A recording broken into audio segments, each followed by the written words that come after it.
অবিলম্বে সংবিধান সংস্কার পরিষদের অধিবেশন আহ্বান, গণভোটের রায় দ্রুত বাস্তবায়ন এবং চলমান জ্বালানি সংকট নিরসনের দাবিতে বৈঠকে বসেছেন 11 দলীয় ঐক্যের শীর্ষ নেতৃবৃন্দ। বিস্তারিত ডেস্ক রিপোর্টে। মঙ্গলবার 7 এপ্রিল অনুষ্ঠিত এই বৈঠকে দেশের বর্তমান রাজনৈতিক পরিস্থিতি, গণভোট পরবর্তী করণীয় এবং জ্বালানি খাতে বিদ্যমান সংকট নিয়ে বিস্তারিত আলোচনা চলছে।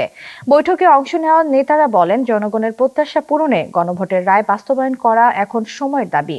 একই সঙ্গে জ্বালানি সংকট দ্রুত সমাধানে কার্যকর পদক্ষেপ নেওয়ার উপর গুরুত্বারোপ করা হয়। HPL uPVC pipe and fittings, শক্ত, মজবুত ও দীর্ঘস্থায়ী, এক পাইপে জীবন পার।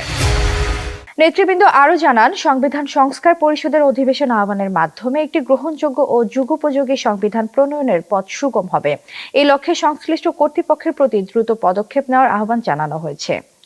বৈঠক সূত্রে জানা যায়, শিগগিরই এ বিষয়ে যৌথ কর্মসূচি ঘোষণা করা হতে পারে। এছাড়া দেশের সার্বিক পরিস্থিতি বিবেচনায় জনগণের স্বার্থে ঐক্যবদ্ধভাবে আন্দোলনের দিক নির্দেশনাও নির্ধারণ করা হয়েছে। বৈঠক চলমান রয়েছে এবং পরবর্তী সিদ্ধান্ত সম্পর্কে আনুষ্ঠানিকভাবে জানানো হবে বলেও সংশ্লিষ্টরা জানিয়েছেন। এতক্ষণ আপনাদের সাথে ছিলাম তামান্না ইসলাম তন্নি। প্রতিদিনের নিউজ আপডেট পেতে আমাদের সাথেই থাকুন।